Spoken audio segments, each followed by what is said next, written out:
There are objects in this world that hold memories. Memories that aren't yours.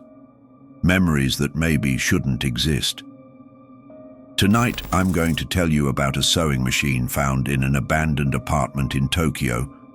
A machine that stitched more than fabric.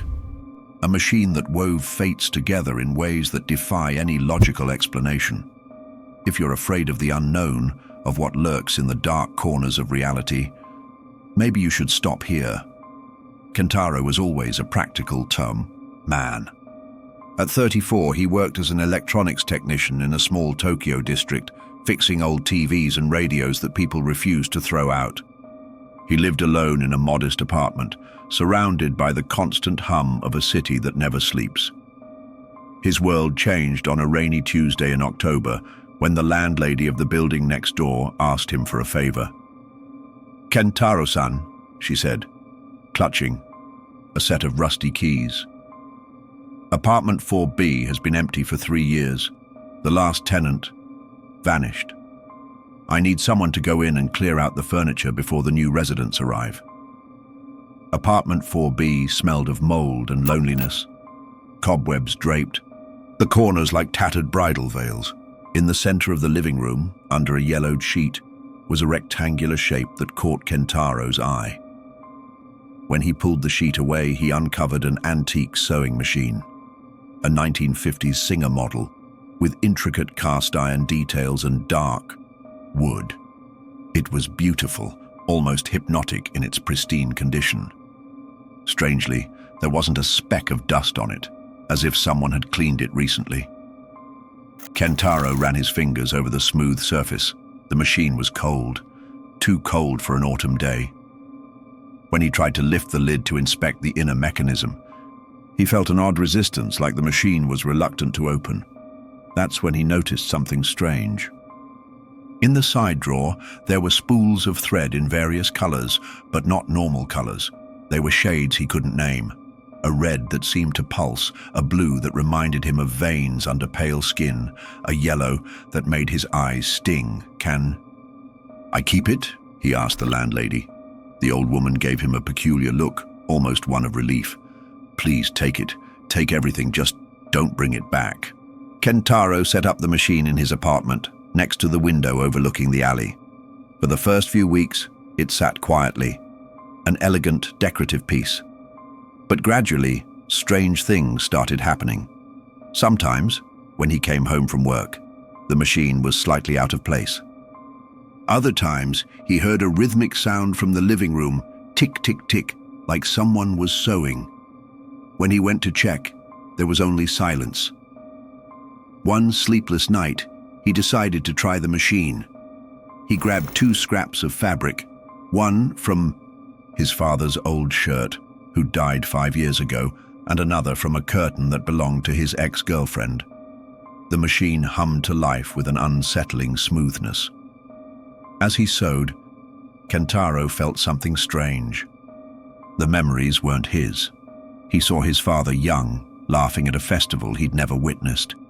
He smelled his ex-girlfriend's perfume, but from a moment in her life, he hadn't lived.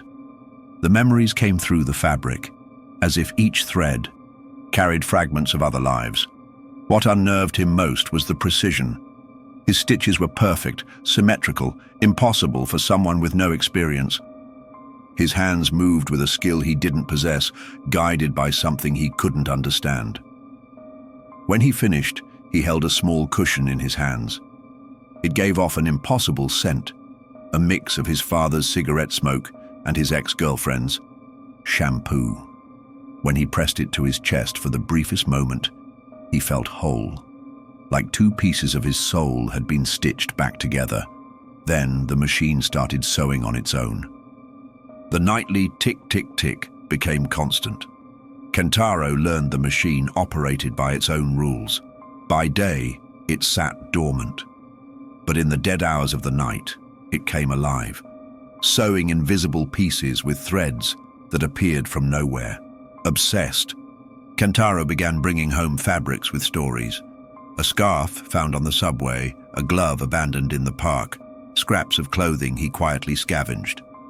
With each piece he sewed, more foreign memories flooded his mind. He saw old men walking alone in silent apartments, felt the grief of mothers who'd lost their children, experienced first kisses through the eyes of shy kids. Each stitch of the machine was a connection, an invisible thread tying together lives that had never met. Gradually, Kentaro realized he was no longer alone.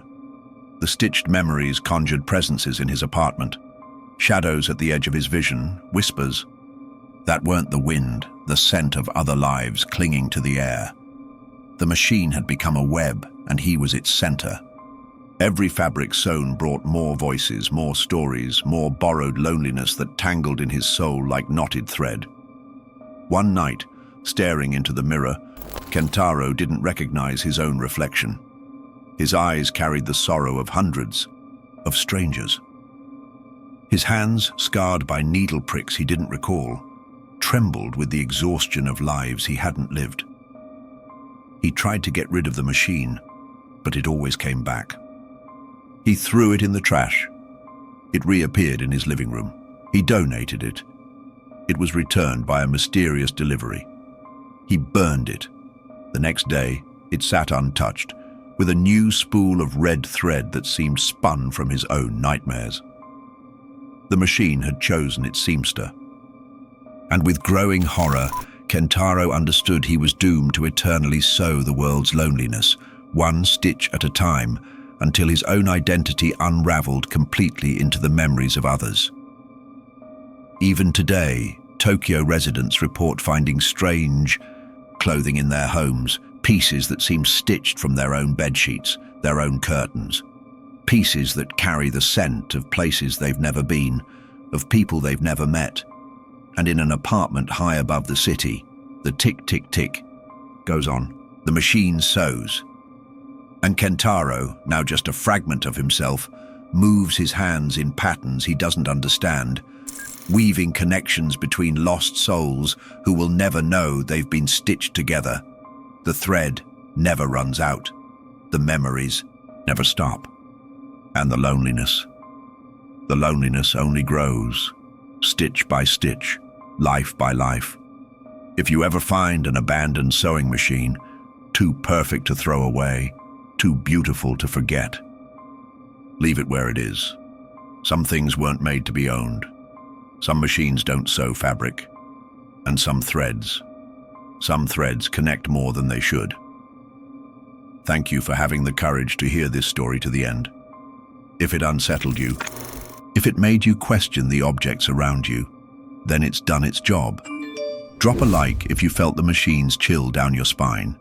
Subscribe if you want more stories that challenge what we know as reality. And in the comments, tell me, what object in your home holds memories that aren't yours? Until the next story, may it find you when you least expect it.